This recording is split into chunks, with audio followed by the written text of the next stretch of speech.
It won't. It's okay. Excellent. Wow. But yeah, so yeah. At least you're that's consistent. Yeah, we're consistently letting people down. That's how consistent we are. Know your branding. Are we gonna mention the other thing that we like? Do you want to mention that thing? You seem really excited to mention that thing. Well, because we have to mention it so we can finally change it. Why? No, don't ever change it. We have to. So we rebranded. We rebranded a couple months ago. This hurt. Oh. Fine. Go ahead. Somebody's angry. No, go. Do it. I don't care. Everything's fine. It's all fine. We're fine. Everyone's fine and cool and kosher. I mean, I work really hard all day long, and this is what I come back to. Unbelievable. That's fine. Go ahead. Do what you're gonna do. You're gonna do it anyway. So a couple months ago, You done? You done? You good? A couple months ago, we rebranded, and what was it, like 6 months ago? And I was the one who realized that there is a typo in our new logo. And oh my gosh. Me and Taylor didn't catch it. The graphic designer didn't catch it. Nobody else mentioned it to us. Here's what's the most probably self-incriminating thing of all. Like, I was overseeing your practicum at the time. Yes. And they're like, here's our thing. And I was like, absolutely looks Perfect. great. Sign off, check. Yep. Let's run with it. Yeah. So I also am functionally illiterate. Oh my gosh. It's good stuff. It's all great and good.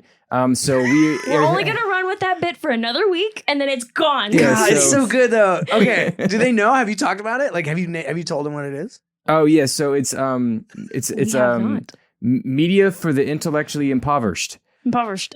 So there's we've forgotten I in impoverished. An E. Impoverished. There's oh my God, Taylor! We forgot the R. we forgot the triangle and impoverished. We forgot October. Do I need to pull up the logo for you to look at it again?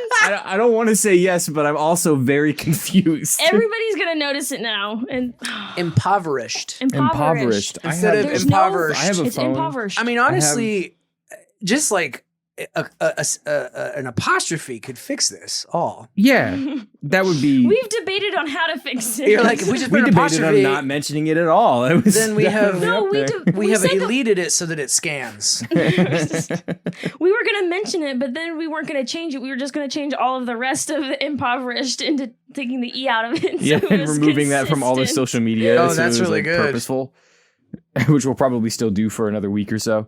So enjoy it while you can. Impoverished. I need that PNG. Impoverished. Have you?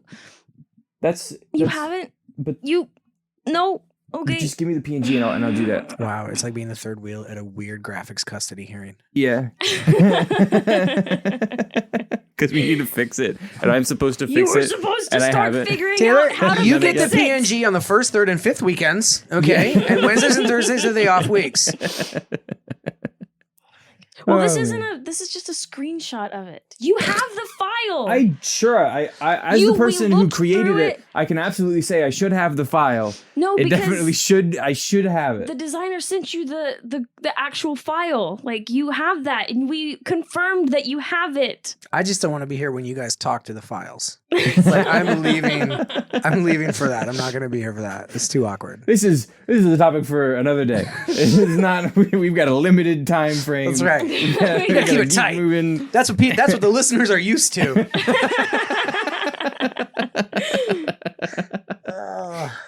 I don't like this already. Whatever, you're doing fine. You laughed on mic the whole time. I'm so proud of you. Thank you. It has gotten. This is the loudest it's ever been in this room. No other guest have we I feel like we're shouting. All of us are shouting. We're all so excited to be here. Yeah, I mean, isn't that the greatest thing when you're all so excited to be here? Oh Lord. Maybe. How are you? Rand, He directed that at so Randy. this is where so I don't know what to call you now. Because Randy. on the podcast you're Randy, but Yeah. you have also very explicitly told me not to call you that. But you call me Mirandy now. Okay, so I can go with Mirandy. That's good. Yeah, Okay, that's fine. I'm fine with that. Okay, Listen, I was having it was a whole thing. Before I got here, it was definitely I thought about it for a while. Okay. That's it. Oh, great. Okay, well, thank you for investing all that thought energy. You know me. I'm Like a an freshman. avid thinker. Like a freshman comp class. They're like, well, I've been thinking about my paper. You're like, yeah, it was due last week. It was a lot of thought. That's great. It's a awesome. lot of not here. It's also very late. Yes. Very, Very late. very overdue and very much a zero. Well, this is Media for the Intellectually Impoverished. I'm Taylor. I'm Randy. And we have Jesse. Jesse. Yes. Yay. The infamous Jesse that we've constantly talked about. So he's one of our mentors at an undisclosed school. Yeah, mentor. You like that one? Is I it don't too formal? know. Well, no, it's not too formal. You've chosen poorly. It shows a distinct lack of judgment on your part. And I'm gonna admonish you for that. Oh, great, cool. Which I guess is something mentors do. Never mind. Well, No, you're fine. Yeah, Go for okay, it. no, okay, we're good. I'll be your mentor. Continue. You want to continue? Okay, yeah. We're continuing. I think we're good. Okay, yeah. Well, So it is an undisclosed school, which is fun. See, but here's the thing. We've But it is in Texas. yes, we've said Texas. Yeah. I don't think we've given away the city. I'm pretty but sure we've people talked can about figure it out. surrounding cities. Yeah, I'm So like people I have feel figured that like out. you've talked about enough to be like, oh, It's that one. if both listeners who would care enough to do that Yeah. would be able to look up and yeah, figure that's the out thing. Yeah, Like, we're never easily. gonna Yeah. explicitly state it, but it's also like It's not that it's like hard. 3 clicks on the internet. Sure, Like, I it's know. not Yeah, I hard. feel like a quick Google of both your names will Yeah, land you'll us just pretty pull it all quickly. up, yeah. Yeah. Yeah. Yeah. But this is the podcast that Enriches your mediocre lives. Wow, that was all in between there. yeah. I love that. Keep it. Great. Keep Cool. it all. I didn't plan on cutting it, but now Good. that you said that, I'm definitely Yeah. cutting it to You specifically son that. of a gun. Yeah, this is like a dream come true for me. In a weird way, and I'll Can tell we you gasp how. again? Yeah, go ahead. This is like, oh, hang on. I'm trying to set you up. My life is now fulfilled. Okay, good. Well done.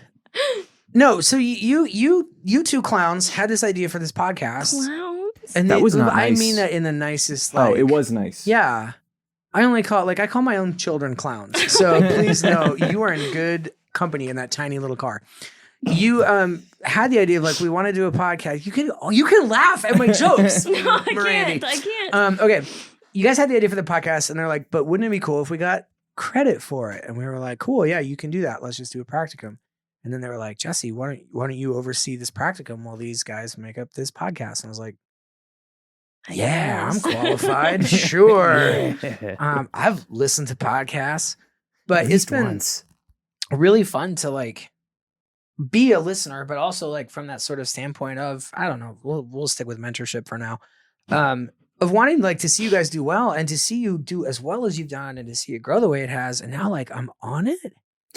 Feels like the student has become the master. Which one of us? Not you. Okay. It I was just- like let's it be is very there's clear. clear Let's be choice. very clear. There's a Yeah. You're still very much a student. No. yeah. No, you guys both have done really well. And it's been fun because like I've been able to talk to you like together as you're trying to pull this thing off and like individually like talk with you about certain things. And it's been so cool. And now here I am. And I just hope I can live up to the rich tradition and history that is MFTII. You got it podcast. right. That's all that matters. And That's right. cut. That's all right. And that's it, everyone. Next week. Thank God, because I spent like an hour trying to make Just sure I got that right. memorizing Oh my word. It was like M Yeah. F. I was like, I think we've all misspelled impoverished. And it just really threw me for a loop. That bothers me so much. It's so good, though. It's so good. It's so good. I love it so much because I it think wasn't on purpose. Yeah, but it bothers me because I feel like that's like I should catch that. That should have been my thing to Oh, catch. listen, 100% it's on you. Yeah. A couple of us clowns, like, we're just man looking at the Yeah, thing. We're no, like, I that like was- the red. And that you're was over here not like, you on should you. definitely have been reading the English Yeah. parts. Yeah, I should- for sure. I was like, I like the film clip art you're using in the video games. And then I was like, surely there's an adult in this room who's reading it. Nope. There's wasn't got to be me. at least one, Yeah, right? that's fine. One person had to have noticed. That's fine. But if you did and you didn't reach out, yeah, listeners. yeah. Because they thought it was on purpose. 100%. If somebody saw it, they were like, no, that's on purpose. You know what they did? They went, that's clever. That's what they did. It's And that's meta. and well, yeah, and really like laughing like that might have been pushing it. It might have just been a Botman, just breathing out through my nose. It might have been like a oh, I see what they've done. That's really good. Botman. Yeah. It's not a lull. We're not lolling. No, it's a Botman. It's a Botman. Yep. So you have to tell us about yourself. Yeah. Oh, We yeah. gotta What my we gotta rank start was in moving through school? this. Yeah. Yes, what your rank was in high school. Okay, great. So I graduated in 1998. Wow, that's before. Wow, I was, hey. Both of those reactions were not appreciated or necessary. Thank you. But you knew it was gonna happen. I did know, yeah. You knew. They're gonna be like, oh, he's like elbow patch professor old. Okay. I graduated from a school in Eastern Montana, which obviously will also not be named. And there were 90 kids in the whole high school, and there were 30 in my class. We were the big class. Wow. And we didn't really do like class ranking in Montana, right? It was just like how many deer you could shoot in the season. That's what that determined your scholarships. Little Jimmy over here got 6 Yeah. deer. Yeah, but 3 of them were does, right? And that's like, so that was and 1 fawn, but we don't talk about that. No, so it was all about your SAT or your ACT scores. Okay. And so I took the ACTs, and our valedictorian, who was like our math teacher's daughter, and she's really, really smart. She got a 31. And I had like mediocre grades for sure, because I was like too cool to care. Yeah, of course. I got a 32 on the ACTs. Oh, and man. so I was just sort of like, hey, what's up? What's up? So I don't know my class rank, but I got a 32 on the ACTs. And it's sad that I'm a 40-year-old man and I remember my ACTs. I was about to say, No, like, I I don't don't think remember. so. I don't remember my SAT. It's a little glory days. It's a little. I Yeah. remember my SAT score. Whoa! I didn't take the I didn't take the ACT. I took Right. the SAT. Because you were going to stay in state. Yeah. Yeah, I was getting Out out of of there. Dodge. Yeah. Mine was a 1240. Which the highest you can get is a 1600, and I got a 1240. I think and I then got. the valedictorian got a 1280. Only did like 40 points better than So me. you were really close. Yeah. I got a 1480. I just remembered. No, you did I absolutely not. did. On your SAT, On you my did SAT, not I get got a 1480. I got a 1480, and my best friend in high school got a 1580. Jeez. Yeah. That's not possible. That's almost a perfect score. Yeah. Yeah. He missed one question in the math part because What a dork. What a dork. What a loser. Yeah, he was so mad about it too. He was like, I was that close. I was like, you were that close. And then I laughed because I was not that Please close. tell me that he went with a 1580, that he went to like Harvard or something. Oh, no. He went to. Why? What? Like, okay. Like schools, right? Uh-huh. Like, it's not like the school itself is like, ooh, right? But it's like Harvard is a hedge fund that like has a school attached to it, right? And it's not like it's the same language that we learn, right? And it's the same history, and it's the same all that stuff. What you're getting when you go to the schools is you're like, your classmates are better, right? Like you're better connected and all this stuff. Like you're in like these upper echelons, but like I'm like, it's still just like freshman comp, right? At Harvard. Yeah. It's just freshman comp, but then they're just like, but also you mess up and you're out. And then Yeah, everyone no, makes and we're fun of like, you. hey, well, you know what? You're good. You just stick around. Mm-hmm. Yeah. What'd you But do? You got a what?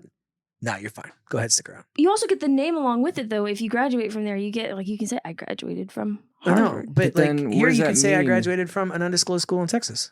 And then they're Yeah, like, who's gonna well, get the job? Who's gonna get the person from the undisclosed location? Whoever knows the boss, that's who's gonna get the job. You're that is right. true. And so it's gonna either be the kid from the undisclosed school who like networked and did a really good job and got a great internship and like put in the hours, or the kid who just like his dad bought his way in. You're right. Yeah. You're right. So Okay.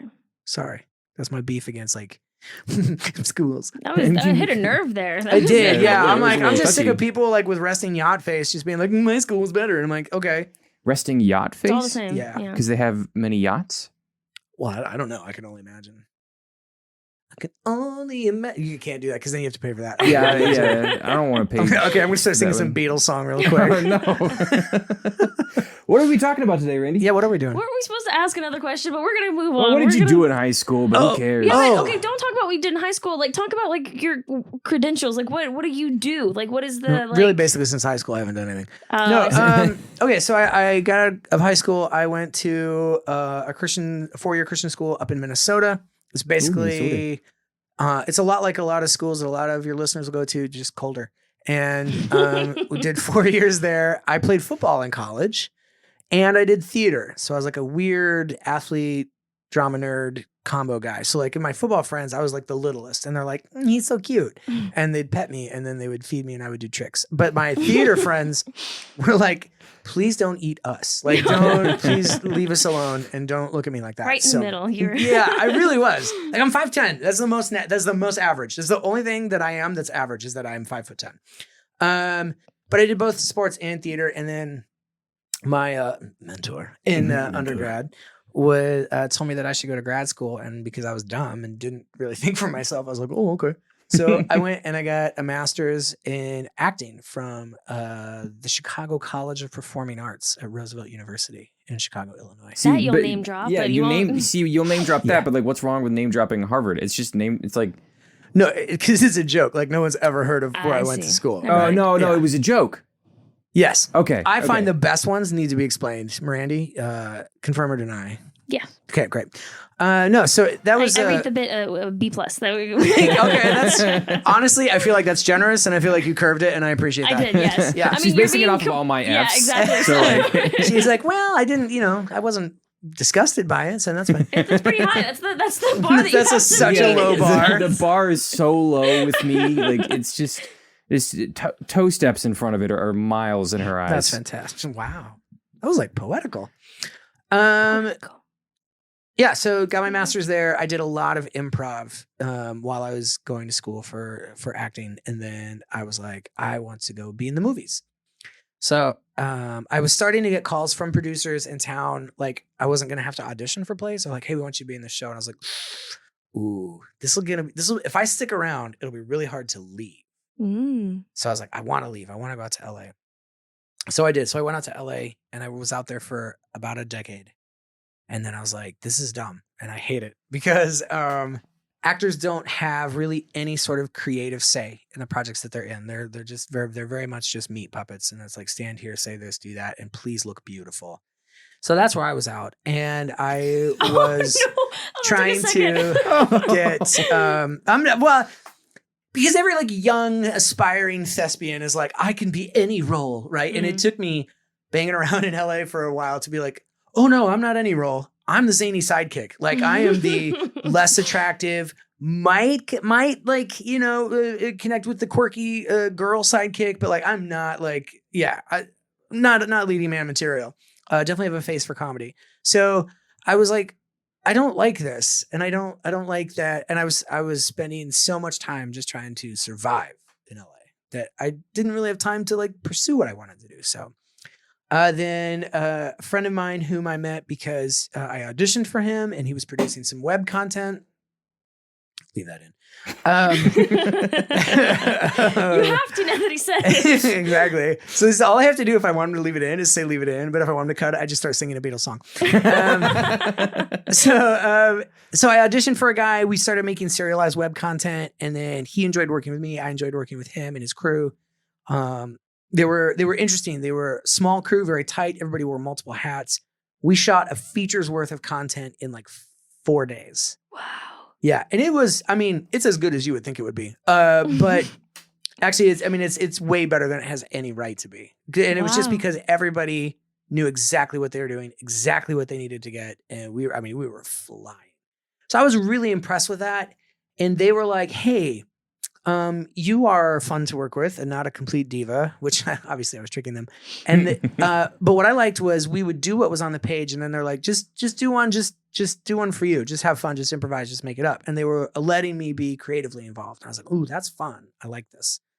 So he became like my best friend. And then he came out here to this undisclosed school in this undisclosed location in Texas and started a film department. And he said, hey, I want you to come out and join me. And because I had a master's, I could come out and teach school. So it was good for me because it was a time in my life when I had 2 kids, 2 very small boys, 2 young boys. And I wanted to get out of working 16 hours a day and still not having enough money to a place where I could work at a school and have like summers off and Christmas vacation. Like, your kids are only young once. Mm-hmm. And I didn't want to lose that. And I didn't want them to look back at their childhood and be like, oh, well, dad, had a career or whatever. I was like, no, I want them to know like I'm here for them. So that's why I got into education. And the youngest just turned 9. So I only have 9 more years, and then I can go back to doing whatever I want. Yeah. Which will be fun. So that's my thing. Is that enough? Yes, that was plenty. Plenty. It was- Yes. Wow. Okay. The way you said almost- plenty is like. I thought it was going to be. Okay, wrap it up. No, I All mean of this- it's Oh, it's okay. good. We all live. I think you can use those. I think you can use 3 notes in your singing. No, it's always nice to, because I mean I've heard your story one or two times. At the beginning of every class we've ever taken. Okay, all right. But like it's always refreshing to hear, and especially since I've recently been on like a film set here and there, and like I've been acting on one of my friends, like his senior project. Yes. And I was playing like one of the main roles. And when you said like not having creative influence, like I really kind of took like solace in that for me, because I've been so creatively burning myself to just, they were like, hey, do you want to be a part of the production team? And I was like, no. Yeah, I just want to sit. I want to be told what to do. Yeah. And I'm going to do it well and to the best of my ability. And then I want to leave. And that's the extent of what I want, because all of my creativity has been going like here to the things that we're working on behind the scenes, to some stuff I'm working on in my personal life. Yep. And it's just You like, want to talk about your personal life? oh yeah, well, I mean, wake up every day and like, His was great. Mirandi just did a visual bit, Yeah. but no one will ever know. No one will ever know. I don't know. I'm not going to say And it. it's okay. Okay, leave it in. no, but yeah, I mean, what are we talking about today? Okay, though? here was that guy. I got it planned out. Okay, all of that to say, everything that just happened here, the whole Jesse. Thank you for giving your story, because that's I hadn't heard some of that before. And Oh, so really? But all of this was to say that we actually have like a professional on our podcast for the first time. I'm a professional something. No, I've done some and stuff. that's why I didn't say I didn't give it. I said professional. That's Yes. why I just. That's good. No, I appreciate that. Well, we have somebody with credentials, with like credibility, and we're actually gonna like have an intellectual discussion. Finally, now our topic is acting. Okay, Wait, but we also just spent a good chunk of time like blowing out that like I don't know how to spell. So Yeah, but we're not talking about grammar Right, and spelling. right. We're talking about no, it's true. So acting. sorry, man. I'm so No, sorry. it's cool. She does great. this every week, Yeah. and every week she likes to do the thing where she rocks back and forth and then talks with her feet. So you're, So Yeah, she's so self-soothing. I hold the mic with 2 hands, and then I have to gesture with my feet. it's the best. It's like great. you're rapping so hard. Yeah. I get into it. Say it again, but with more oomph. Oh my I god. get into it. There I we couldn't go. do it. My throat. Into it. What is going on? I'm so glad you're so into it. That's very strong. I go Super Saiyan. Yeah. So okay. Yes, acting. Yeah. So I got my master's in acting, Mhm. and I worked when I was in grad school. So I was like working in Chicago. I was in a lot of long form improv shows.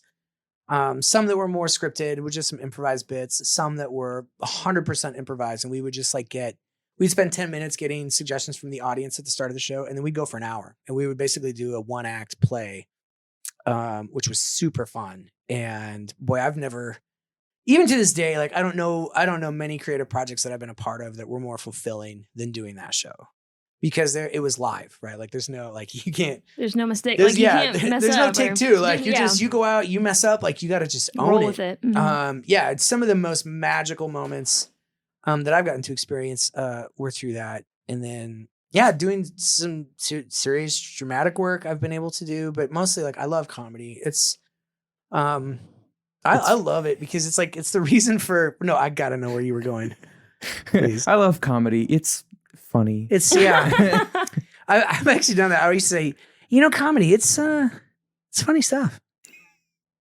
Go. Yeah, it's funny stuff. No, that's fair. Okay, bye. D-. D-. That's fine.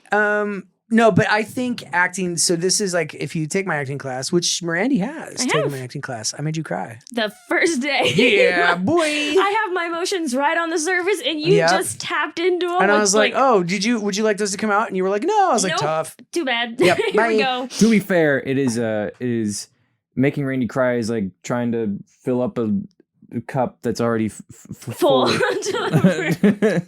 Thank you. That was a great That metaphor. was you really. Yeah. It's like watching a plane land in a crosswind. I was like, I hope he gets there. Oh, one wheel's down. Oh, nope, it's back up again. And it's down. Okay. And it's I'm a professional. yeah. It's one of those flights where everybody applauded. Through sheer relief. That's what right. was the thing? Oh my gosh, we're never gonna get to our topic. But you said something the other day about when somebody introduces themselves, or what is it? So we were all hanging out. It was a whole bunch of us hanging out, and someone brought one of their friends that we hadn't met yet. And Chris, who was on the podcast, I live with him now. He's one of my roommates. And I know it was a great idea. Man. And he likes to do little introduction things. And so he was like, okay, everybody, hello, everybody. We're really excited to invite this person here. And everyone claps. And I go, yes, white people clapping when we introduce someone. You have a round of applause for We existing. freaking love clapping. That's what we do. But even if we don't like it, even if we're like, I would not clap for this. Like, if there's enough of us gathered, we'll be like, well, I feel like we should clap. Yeah. And it's like one person does it, and the whiteness in us wakes up. Was like, oh shoot, I forgot. I was doing that during the meeting for the entire department. We had like a student faculty meeting. Yes. And every single time there was a pause, I would just start clapping and the whole room would start clapping. Like, I wanted to bring a hot dish. That's what was going on. There was like clapping. I was like, we're clapping. There better be food. Yeah, that's very white. Well, good for him to point that out. That's so true. And I will be thinking of that now for a very long time. It was me. That's what I like about whatever. That's what I like about comedy, though, is if Yes, bring it around. you can, I'm trying. If you can highlight an absurdity in a way that other people recognize it, and you know that they recognize it because they're laughing, whatever that is, they've essentially agreed with you. Like, they've essentially been like, yes, that is absurd. And I see the absurdity, and I think you're right. That's ridiculous. And so, yeah, so to say like white people clapping when someone gets introduced is like, oh, you're right, we do. Oh my gosh, I had no idea. But I knew that was right because I laughed, right? And so I think that's why I like comedy so much, is it's like, it's pass fail. And you know immediately. There's no waiting for someone to grade. You're like, da-na, and they're like, no. And you're like, oh yeah, okay, fair enough. Cool. I'm sorry, I'll just go die now. Yeah. And the way that so side note, when I was in grad school, so this is kind of about acting. When I was in grad school, our comedy teacher told us we had to do these self-expanding exercises. And it was like just something that you do outside your norm. And so if you broke what you were doing, there had to be some sort of consequence. And so my thing was, for a week, I gave up humor. And I could not in any way generate humor. And my consequence, it was stupid. I just had to drop and do 10 push-ups right where I was, no matter where I was. So it wasn't like a big deal, but it was super annoying. And I found... You got so buff. Yeah, I was so stacked. You're saying like 10 push-ups not a big deal? Got so... Like, listen, it was on my knees. Like, don't think that I was like, whatever, right? And people were lifting me. What I found was like, even not trying to be funny sometimes was funny, right? So like somebody would say something and my classmates would like, right? They'd look at me like, what are you going to do? And I was like, if I reacted in a way, then they would laugh. And I was like, shoot, now I'm doing push-ups and I'm angry. Like, and I realized like, it's not very often that we actually take every thought that we have and analyze it and go, should I say this? Right? So many times it's just, it comes out. So for a whole week I had to do that. And the first 2 days were exhausting. I was exhausted. But then once I got into it and I realized like, okay, I can't even be the guy not being funny because that's funny. And then once I sort of got that down, everyone was like, this sucks. And I was like, yeah, this does suck. And I hate it. But it was so good for me to go, this is how I use humor. These are the moments when my brain was like, ooh, say this funny thing now. And I'm generally not a mean comic. I don't like mean humor, except for certain people. And I was like, oh no, I am bad to certain people. I can't do that. So it was really interesting and really eye-opening, but that's why I love comedy.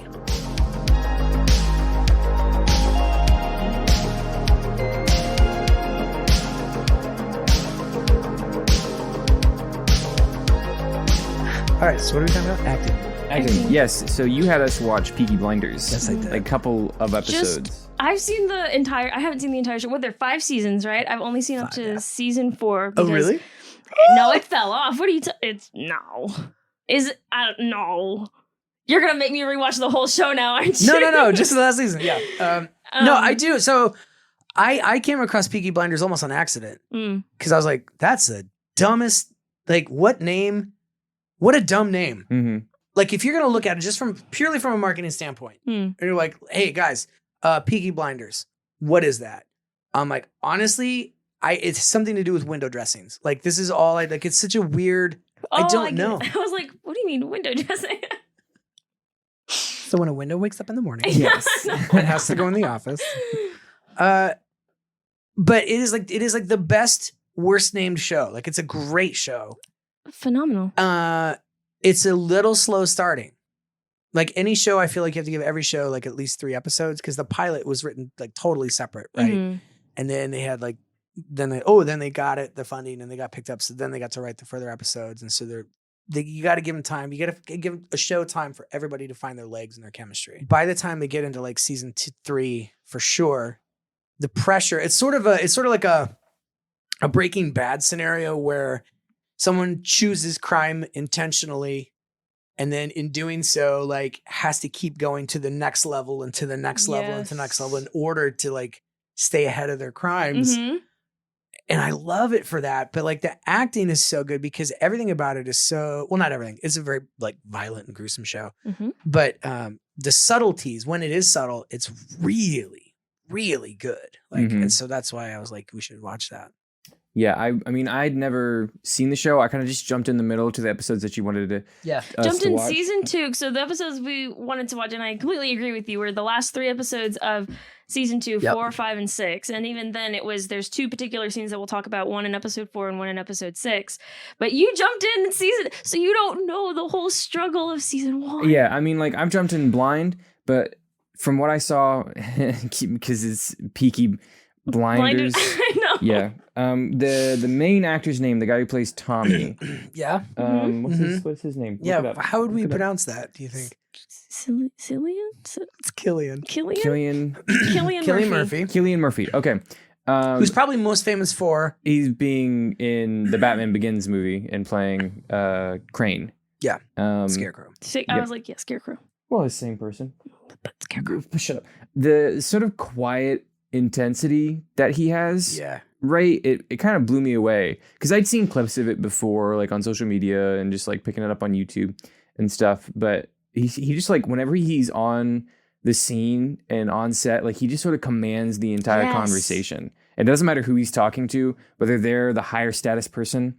He just like he has them by the nuts. And he's just 100%. Yeah. And a lot of that is the other actors giving that to him, right? Like if you just walk into a room and everybody doesn't defer to you, like then you have to work to get it and then you don't have the power, right? And so he is allowed by the rest of this incredible supporting cast to just walk in and everyone just is like, whoa, we need to treat him with the utmost respect. And I think a lot of actors, especially young actors, and when they're trying to like, be tough, they play at intimidating rather than just being intimidating, right? And it's like it sounds like a stupid semantic like argument to make, but he doesn't have to try to be tough. He just is tough, and it's nice because the rest of the cast allows and supports that, and the cinematography supports that, and the costuming supports that. Because Killian's not like a yoked up dude, but they always have him in these dope suits and like this big overcoat. And I realized the season premiere, episode 1 of season 3, it's his wedding. Sorry, spoilers. That's and then, cool. but I won't say to whom. But a woman. He meets. A woman. Yes, he it's meets, a woman. Yes, thank you. It's period appropriate. So he meets with someone who like is business, and he's mad that he's having to do business on his wedding day. And when he meets this dude, he has his hat and coat on. Like he like sized up in order to go do that. And it's sort of the Walter White hat, right? When you put the hat on, you're like, oh, that looks bad, right? Same thing with this. Yeah. I think they did such a good job of helping him. But then he had to have the gravitas to pull that off as well. Yeah. Definitely. I completely agree with everything. I like, because I never had noticed that before, but you're completely right. I mean, it's not just about being like, especially when you're the lead character, it's not just you and like demanding that like control or that it's everybody together and giving that up. Like and you're completely right. That's what they do. I mean, even if you have another like strong character in the scene with him who has always been the boss of their group or their mafia or whatever, even when he comes on stage, it's like, oh no, he's the boss. Like he's the one. Because he's across from like Tom Hardy, who is a yoked up dude. Like that guy is like strong. And like they do everything with his costuming and everything to help him also be this big imposing boss. But like there's nothing about what Killian's doing that is less than. If anything, it's equal. And it's like watching two titans sort of duke it out on who's got the most chutzpah to just face off. It's like unbelievable. I think the quietness that you're talking about, Taylor, I saw in the episode, it's the Tom Hardy episode where he goes to say like, hey, our gangs should help each other and work together. And the other dude pulls a gun and shoves it in his face. And Killian seems unfazed, except for his nosebleeds. And I was like, whoa, like what a cool like way to show, like, yes, he is tough, but also if he was just tough, that wouldn't be interesting. But if he's tough and scared at the same time, like that's interesting. So for him to be there just facing this guy down and it seems like nothing, but like his blood pressure gives him away. Yeah. I was like, that's a cool, and you can't like act that. You can't be like, hang on, I'll bleed in just a second here. Give me a second. Yeah. Yeah. No, like that's a producerial, that's a directorial choice to help and the effects and all that. But I was like, man, what a cool, because then in season 3, episode 1, he's talking to his new wife. And she was like, you have to promise me you'll protect us. And she's like, you can't be scared. And he's like, no, I'm scared all the time. Yeah. But I still protect you. And I was like, oh, what a perfect, like, encapsulating moment for that character. But isn't that like the saying that like the person who like is the most courageous is the one who like shows fear or like who like admits fear? Like, and that's the perfect like embodiment of it. It's just. And that's the kind of thing I'm always trying to like tell my kids is like, hey, he's like, well, I don't want to, right? Or I'm tired or I'm scared. I'm like, yeah, me too. Like all the time. Every day. Every day. I wake up a little bit scared and I don't know what to do. Right. And I feel like it's really hard for people to wrap their heads around. They're like, no, there's adults. Like they got it figured out. Right. I'm like, yeah, no, we don't. And so that is the most disheartening thing as you get older. You're like, nobody knows. Why does nobody know what's happening? Yeah. And then you find too that the people who like really like yell, like, I know. They know the No, least. they don't. Exactly. They know the least. Yeah, they've got nothing figured out. Yeah. And it's nice to have a character who is the lead, who is the boss of a mob, very strong, but like has his own demons, but is doing everything he can to keep it in balance. And that to me is like the most compelling acting to watch, is when it's like, it's not all one thing or another. It's like, no, vulnerability and strength. Like I love that.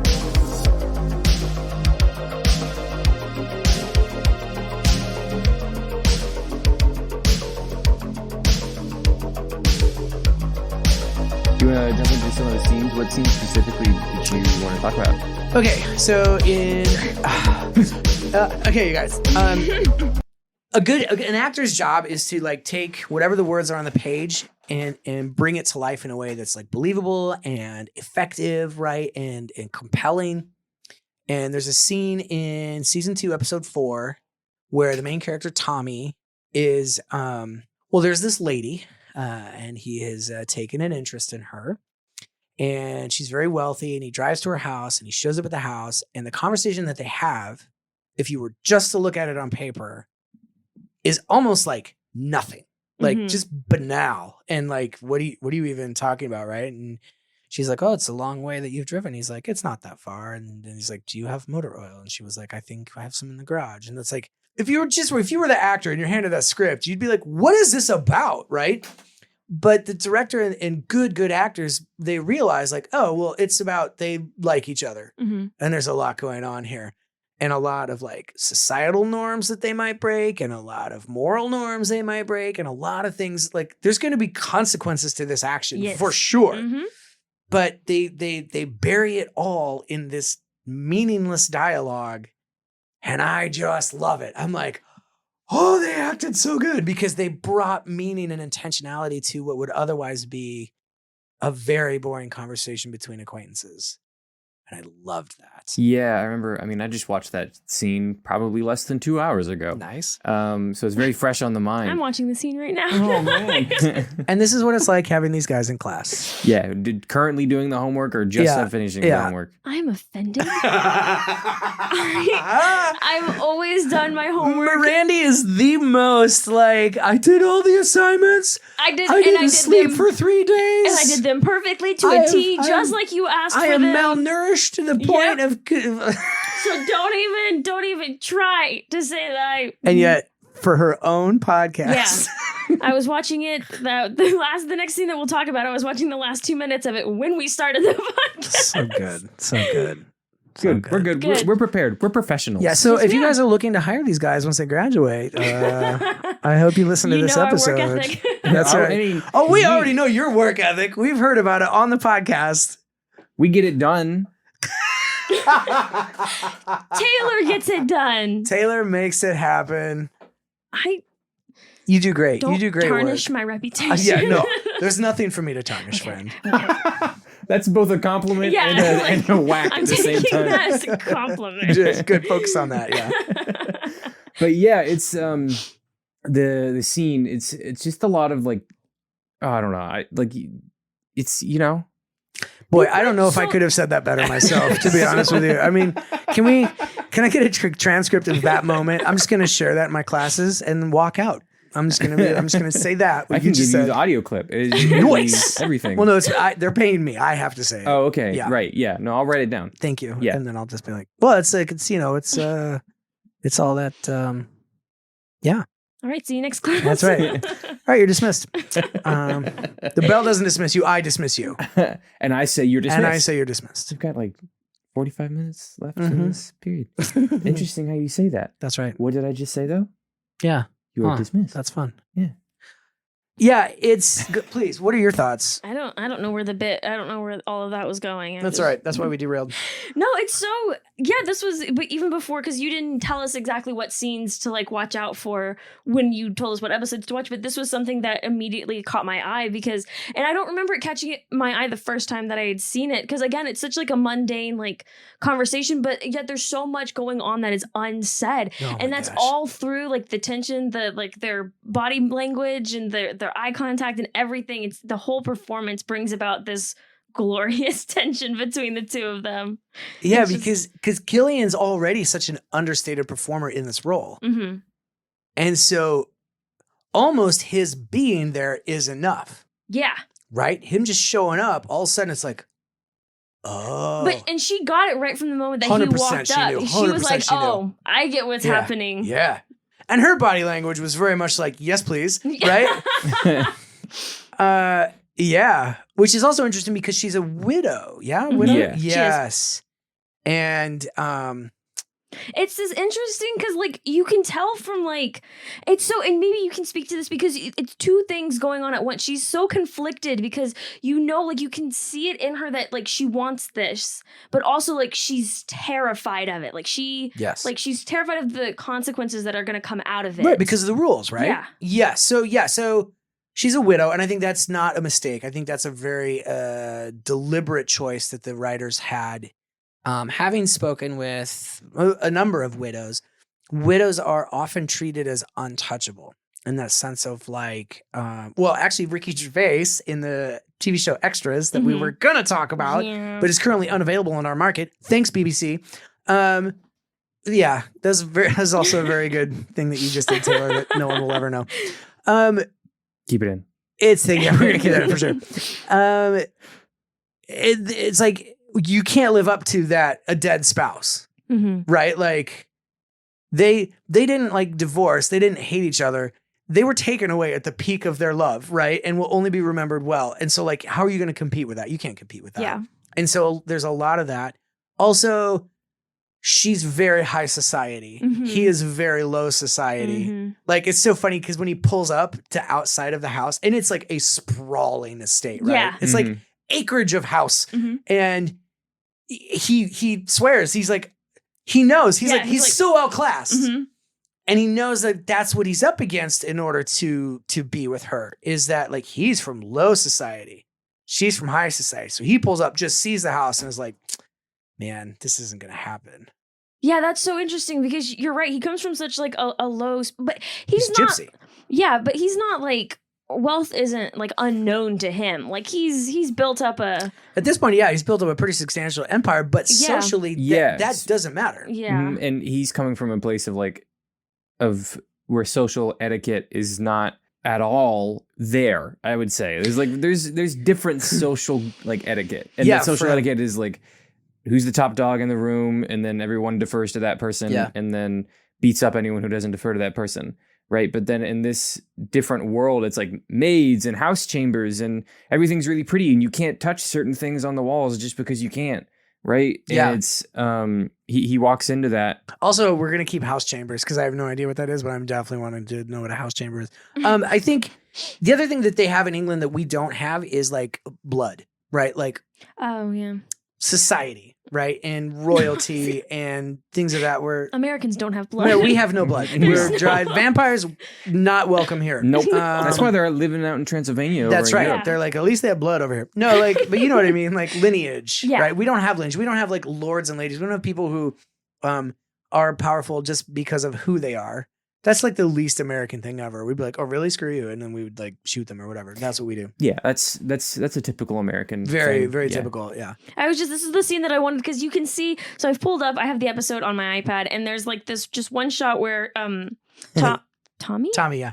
Tommy has Shelby. pulled up in his. It's just Shelby.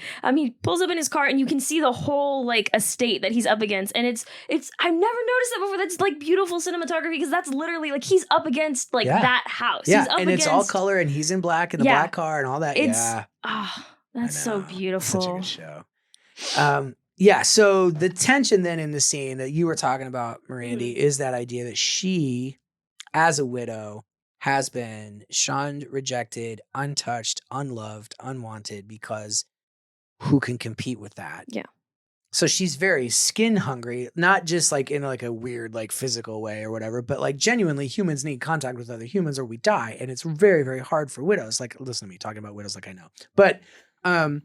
But so there's that very like real, like physical, carnal like desire, but also what that would do to her socially would be the Mhm. end. I mean, she's already a widow, and now to take up with a carny, right, is Yeah. like the worst. Yeah, and in the middle of the scene, she starts like crying, Yeah. right? And she's crying, and he's like, what do I Right. do? Because she's so crushed by these dueling needs. Mhm. Yeah.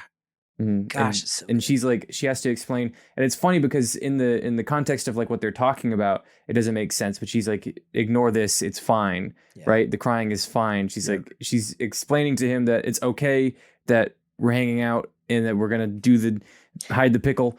And yes, Randy, you look like you have is the hide the pickle bit a little. Anyway, we're gonna continue. Well, what do you mean by that? So. She leaves. I was gonna jump in and say something, Please and then do. you said I'm the pickle, and I don't want to be a part of this conversation anymore. No, it's I fine. don't- It's a British thing. Yeah, you wouldn't get it. Okay. So, I don't- you know, right? No, I'm not saving you. You're in this one. It's this. Okay, I'm gonna jump in. Then you just forgot what you were talking about. I don't Okay, I'm gonna remember. jump in with what I was gonna say. It's this like because you're saying like she's apologizing for like her physical like reaction to what is Yes. happening, but she knows like mentally like she wants this and she's ready. She feels like she's ready for this, and yet it's this battle of like mental and physical with her. And you can Yes. also like that's I think where we can really see the conflict. And rewatching the scene a couple of times, like she is on the edge of the couch. She's very far away from him. Her back is almost towards him, and yet she's still engaging in the conversation with him, like Yeah. letting him know that I am interested, Yeah. but also Also, there's a lot going there's on. a lot right now. going on. Yeah. And the other thing is, like, they are in business together. She's training his racehorse to race at the Derby. And really, what she's only doing, I don't want to ruin it, but like, it's like, there's like so many things going on at the same time. And so a really good writer is going to be able to bury all of that in this dialogue that seems like almost It's like nothing. Nothing. It's And yet nothing. it's like everything. And they do such a good job. The other thing to notice too is every time, because they light a lot of cigarettes in the show. Yes, they do. They light a lot of cigarettes. Mhm. But notice when they light it, like when he lights it, what he's doing, right? It's like smokers get this sort of leg up on everyone else in that they get 30 seconds to think about what they're about to do. To set themselves up. Really? Yeah. Yep. And and he lights it at the perfect time and gives it to her, right? Yeah. Yes. Give her a moment. Oh yeah. There's just everything about it. It's just choreographed so nicely. It's acted so beautifully. Like it's a fantastic, fantastic scene. So yeah. And then they what Taylor said. Yeah. Here on Media for the Intellectually Impoverished, we sometimes say things that sound just as bad as what I thought it would sound like. Yeah. But you can't take that stuff back. No, it's out there. Yeah. Yeah. And I think what's so charming about you is how you own it so hard. Yeah, I mean, sometimes I don't want to. Sometimes I've been forced to take over the lease on things I've said. I don't want to own it at all. Okay, so the other scene you wanted to talk about, which one was that? Yes. Yeah, so the other scene is the final, actually the last shot of the season. And we do have to spoil some things here. But like every good guy who's doing bad things for good reasons he's got to get in over his head. And so in the final scene, he is in over his head. He's been taken out into the middle of nowhere to a shallow grave with 3 guys with guns, and they're going to shoot him. And I'm really sorry for spoiling this because it's such an incredible moment, but this is the moment we're talking about. Go watch it and then come back. It's like don't do what Taylor did. Watch all of season 1 and all of season 2. Yeah, that's a lot of time before you come back. Yeah, so pause. It's going to be a long pause. Yeah. Okay, ready? Here we go. Yeah. Okay, we're back. And I want to say... It's like 18 hours of silence. We're like, wow, you really edited that in, didn't you? He ends up getting out of that situation, and I won't say how, but facing his own death, it was certain. They were in the middle of nowhere, and the grave was already dug, and they made him kneel down and put a gun up to his head, and he got out of it. And we won't say how, but then he's told to just walk away, and he does. And I'm not saying the acting is good because there was snot coming out of his nose, but that didn't hurt, right? That helps, it was like, man. So he slips and falls in this little irrigation trench, and he stays on his hands and knees, and he just swears the most guttural, like truthful F word you've ever heard. Mm-hmm. Because like he had resigned himself to it, and even talked about like he was so close to having it all. That broke my heart. Wasn't that so good? Oh, it broke my heart. It's like the girl, the thing, the deal, all of it. Everything. I almost had it. Like all so close. Mm-hmm. Which I talk about this a lot, at least this year in classes, where I love when you can win and lose at the same time. When you're like, I did it. And they're like, no, you did not. You did not do it at all. Like, I love that because that's so true. Mm-hmm. And so, yeah, he had that. And then he got out of it. And all it is the camera. It's like a steady cam shot leading him across the field. And it's like, what would you, if you genuinely knew you were going to die? Yeah.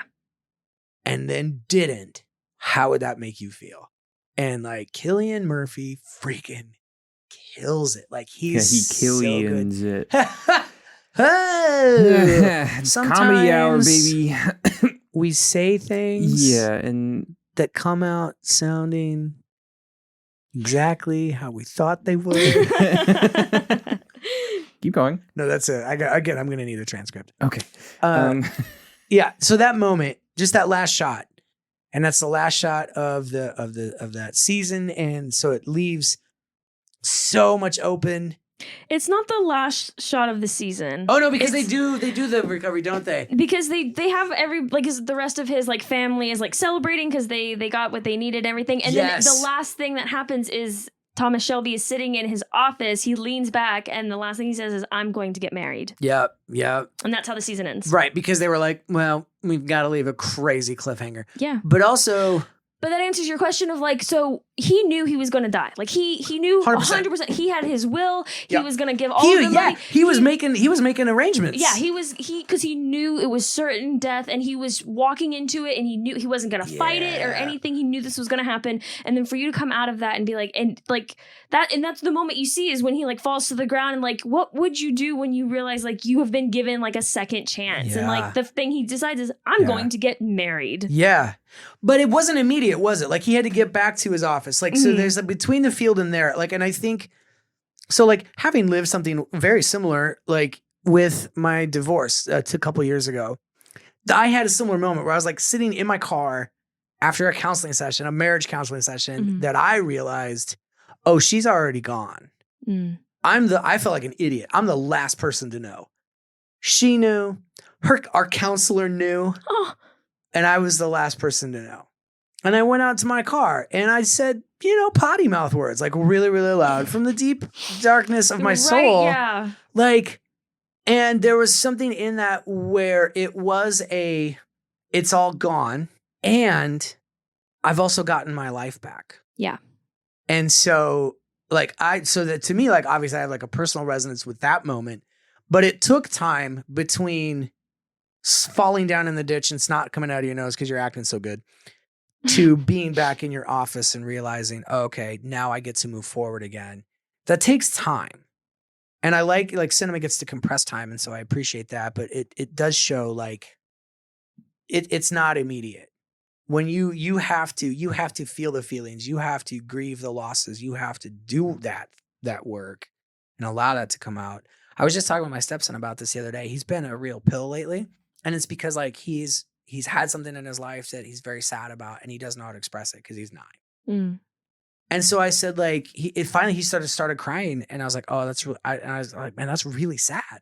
I said, but it's good for you to let that cry out, because sometimes if we hold a cry in, it comes out as other things.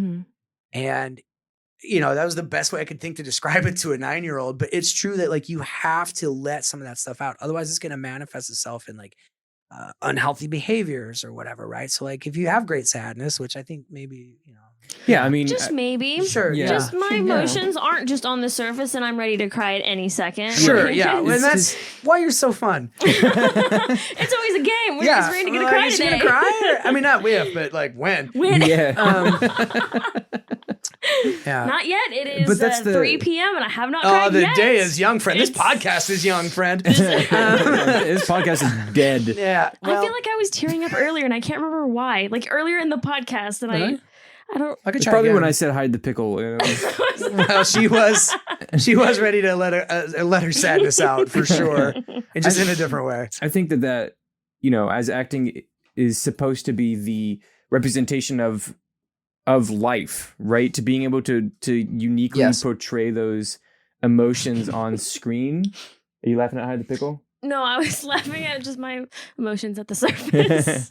to be able to display such powerful emotions accurately is something that I don't think everyone is, one, given the chance to do, and two, has the ability to do. Yeah, and I think it's really important that you said that, like, to given a chance. I know more insanely talented people than there will ever be roles for. And that's hard because good writing's hard. Like, to be able to write that scene in the first place, either of those scenes, and then to have the wisdom and the cinematic knowledge to be able to pull it off well with color palettes and everything else that's going on there.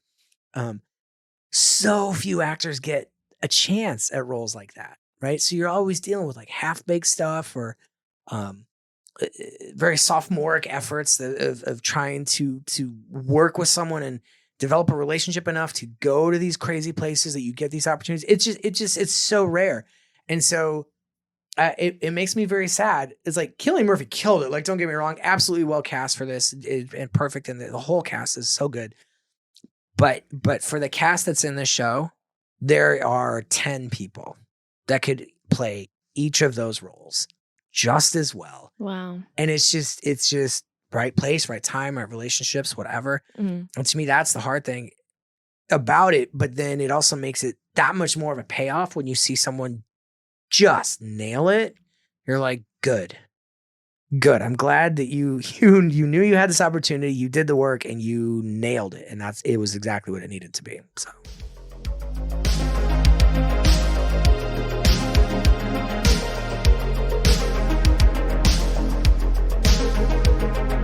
As an actor, and I'm taking the acting class just to talk more about like the Peaky Blinders scene, because that is such like a heart-wrenching moment when he falls and like screams, like just from a performance like standpoint, like how do you even go about performing that? Because that is such a vulnerable time. I can't imagine being the person who has to like just like rip out my heart in front of like cast and crew, and like how do you, like, I know you can't explain it all in like 10 minutes, but like how do you even go about like opening yourself up to be that like vulnerable in that position? Like, well, some of it is like you have a natural openness, like you're saying, like you're like, well, you'll cry whenever, right? Drop of the hat. Just at the suggestion of, hey, do you want to cry? You're like, yeah, let's go. Yeah, exactly. And meanwhile, then there's someone like Tayler who's like just a hard shell of an armadillo of a man, right? And his heart is an impenetrable block of steel. Even I don't know what's in there. Exactly. Yeah, it's like, and that really explains a lot. But I think so. Some people have a more natural propensity to it. Great. And then there's technique, which obviously you learn and very much remember.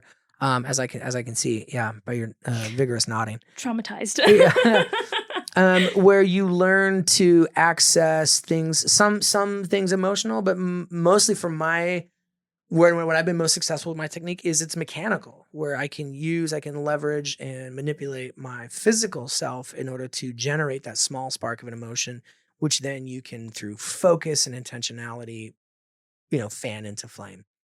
Also, like the practice, right, with anything. Like if you practice being a great actor, if you get great scenes, if you get great coaching, and that's why every actor, they're like, well, who are you studying with? Like you should be constantly studying. Like, of course, actors should always be paying for everything. Why not? But it is that practice of opening yourself up and being that vulnerable, right? And so him, like, think about what it took to get to that moment, because he read the script and was like, Tommy walks away, right? Yeah. What? Right. So then it's a conversation with the director of like, well, where do you want this going? Like, am I like relieved? Am I like, he's like, no, we want to go as real as possible. So then he practiced and rehearsed that scene and even just the choreography. And I actually thought, because I watched it again. I don't know if that fall was planned. Yeah. Right. I'd like to think it is. I'd like to think everyone was like choreographed and intentional and all that. But if I fell into that hole right now, my age and my body and where I'm at, like I would not be getting up again. I'd be like, and that's a wrap, everyone. Like we'll see you tomorrow morning. We need the medic in here. Yeah, exactly. I'm just if I could just get a thermos of soup or something, that'd be great. Like I was like, oh, that ankle is sprained, right? Like there's no coming back from that. So I don't know if the fall was intentional or not. And if it wasn't, God bless them for staying in that moment. God bless him for using that and the frustration of that. And like, because who knows, they might have been fighting light at that point. Who knows how many takes they have. But the fall and the embrace of that fall by the actor in that moment, being open and knowing just how close he was, like, I think it's embracing that moment. And that's what acting always is, right? Is being in the moment, listening, responding, blah, blah, blah, all those cliches. But like to be available to it, to be warmed up to it, to have practiced it, to have done your work, to get you to that point. And then having a creative controller who's wanting you to be able to do that. Yeah. Because I think every actor wants to push the limits and they want to be like, well, what would be truer? How can I get to that center where it's just most effective? And so to have a creative crew around you who's like, yeah, let's see what that is. Let's figure that out. I think is cool. So I think it's like a multi-factored thing, but man, the magic of cinema, to use the word, right? Hang on, my martini is out. My snifter of brandy. The power of that is that they were able to, whether it was intentional or a happy accident, they captured it forever.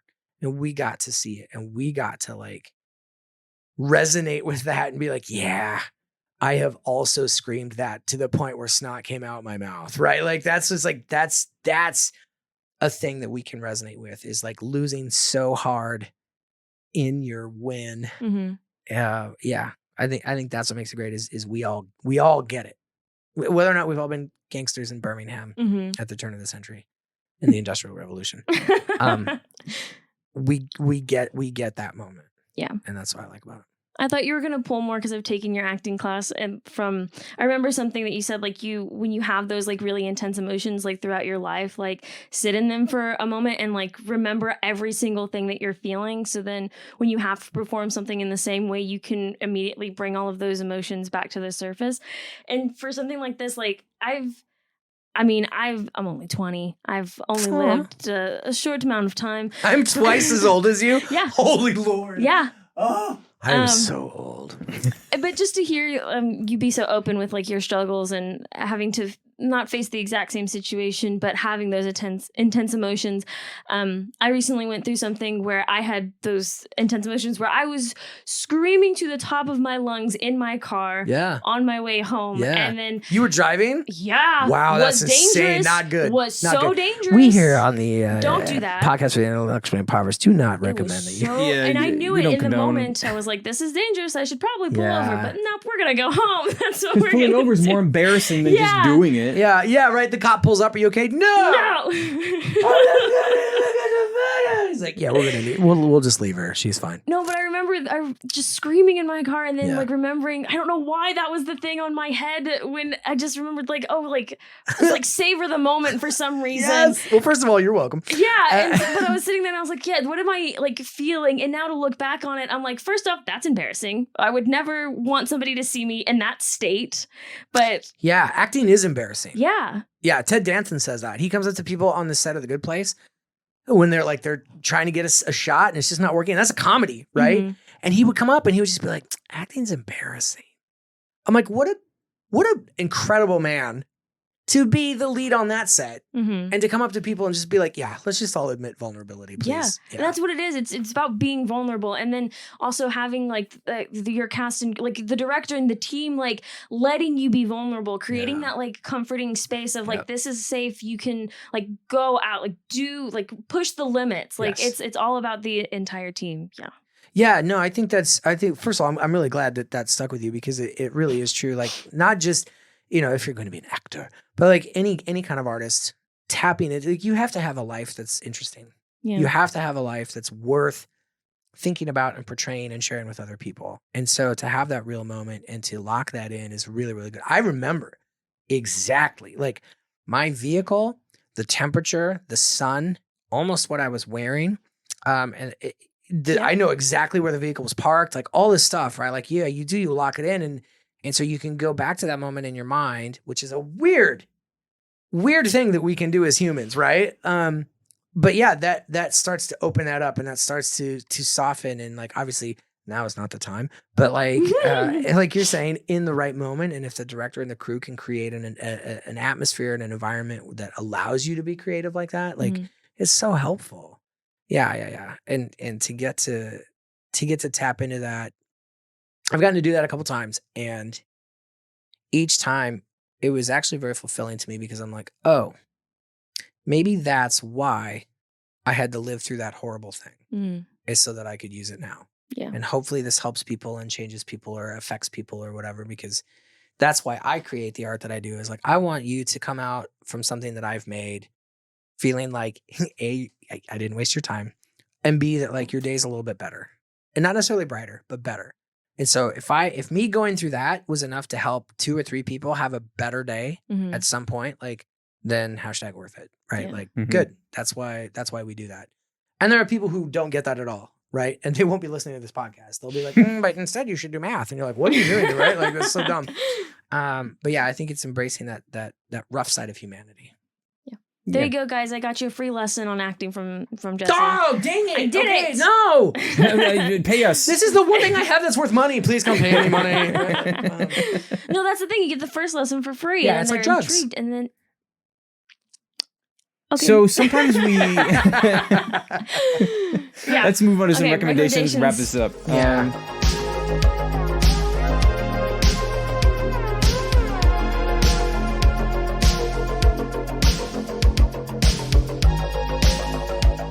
I'll go first. I've had this one on my mind. I just beat this game called Hellblade: Senua's Sacrifice. I mentioned it on like our first or second episode or something, and I never talked about it because I'd never played it, and I was a doofus who was like, but it sounds interesting.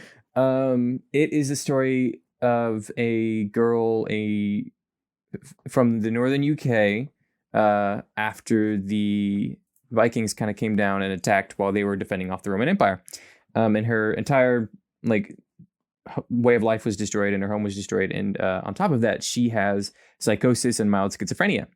And so you're playing this through her mind, right? This is a game? It's a video game. This is unbelievable. It is awesome. This is the thing that I like about this podcast because like I mean, Randy's great and like I know that like the film stuff, but like I don't know games at all. So like sometimes you're like, here's a recommendation, just whatever, and you throw it out and I'm like, what is happening? Like this is unbelievable. Sorry, please continue. So it tells the story of her traveling through to Helheim to restore the soul of her lost lover. And because in that culture, like the way that he was killed and the way that he died wasn't in battle, wasn't good, and Yeah. it wasn't in balance or something. And so she wants to go and save his soul, and so you have to go and fight these Norse gods, and it's this depiction of Norse mythology. But at the same time, she has psychosis, right? And so they worked with people with psychosis and people who treat people with psychosis to make it as accurate a representation of what it's like to go through psychosis. Wow. And so the entire game uses what's called binaural audio. So you have audio on both sides to make it sound like it's like a 3D space that you're set in. And so there's voices playing in your head. But the main actress that plays Senua does an amazing performance. And she was actually the sequencer and editor for a lot of the videos that they were having as a stand-in. The director was like, we're interviewing, we're casting. And it's just like, no one is getting this. You know the character, you play the character. And so then she got the role as the character. And That's it's like, so cool. It's like the only role she's played. Yeah.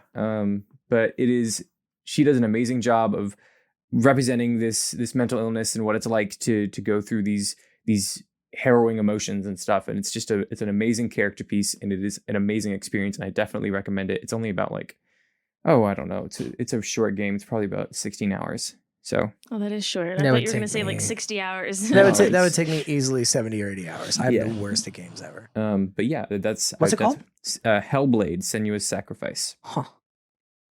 I mean, I'm never gonna play it, but that's You can watch yeah, it. that's every time I'm like, man, that sounds awesome. I have no time for that. Every I time, have Taylor gives a 4 recommendation, children, I'm a like, full-time cool. job, and a mortgage. Like I will never be playing that game. Like I'll be 80 and I'll be like, what was that thing?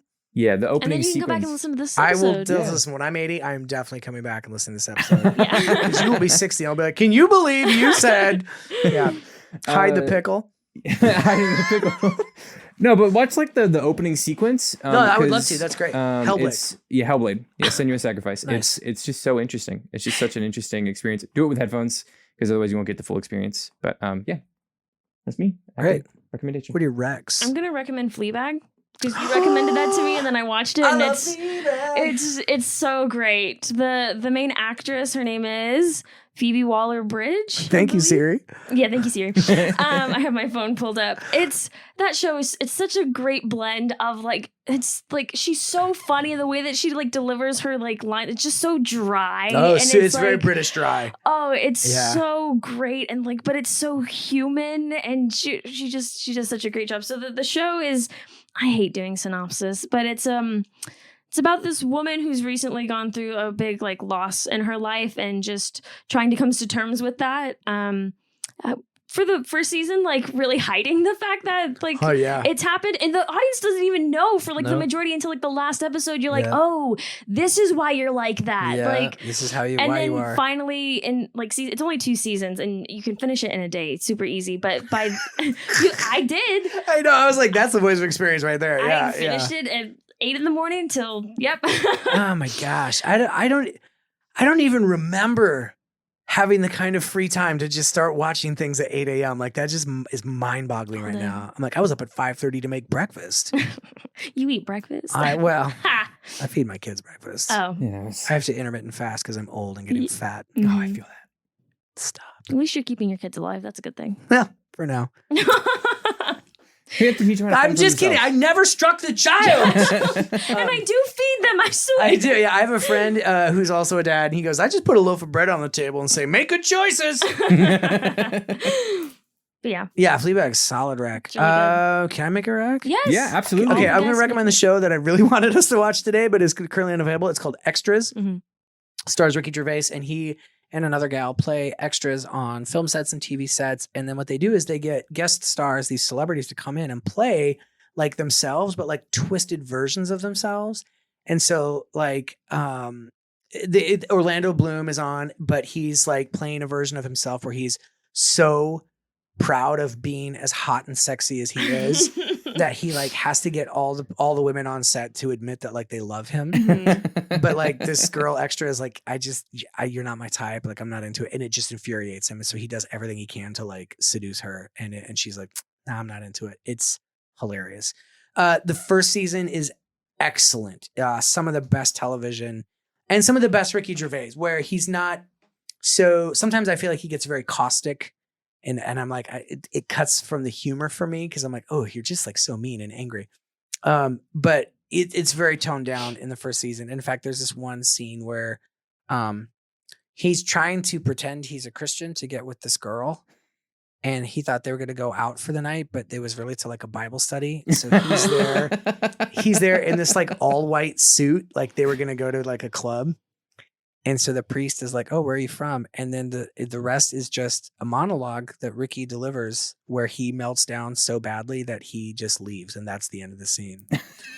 That is great. It's magic. It's magic. And like Kate Winslet is playing in this like Nazi film. And he's like, oh, I think it's so great what you're doing. And she's like, oh, I don't really care. I just need to get an Oscar. And the only way to do that is to play in a Nazi film. Like, so it's like all these celebrities saying like horrible things and being the worst versions of themselves. Mm-hmm. And it's like, it's the best. Season 2 is not as good. It gets bad. But there's only 2 seasons, but it's fantastic. It's like, at this point, it's worth buying the DVD set to get, because that's the only way you're going to watch it. Yeah. But yeah, Extras with Ricky Gervais. Well, yeah, that's all the time we have for this week. So thanks for joining us on this intellectual journey, and we'll catch you guys in the next one. Also, thanks for being here. Yes, thank you. That's cool. Oh, thank you guys. This was magical. Do you want to plug anything? Boy, there's a joke there. No, I'm good. I think stop. See, why'd you have to go there, Taylor? Why'd you have to make it about That's not that? going to be the title of the episode. I'm letting you know right now. Oh, you have no. That is Okay, not... could it be Taylor hides the pickle? Because we didn't. We were not. We were victims of this pickle hiding. That is not the title. I'm telling you now. No, I don't. No, I have nothing. That's okay. But you should. I mean, you should come to school here if you like these kinds of conversations. Disclose the location. And yes, you should go to school somewhere in Texas. You can figure it out. Yeah, exactly. Honestly, my name will get you there pretty quick. Honestly, but they don't know your last name, so they're just going to be looking up Jesse. That's true. Yeah, there's a lot more of those than there are of, my last name's pretty unique. But yeah, honestly, I like our school. I like our program. I like what we're allowing people to do. It is things like this. And if that interests you, you should come to school here. Okay, that's it. Yep. Okay, cool. Bye. Bye. Bye.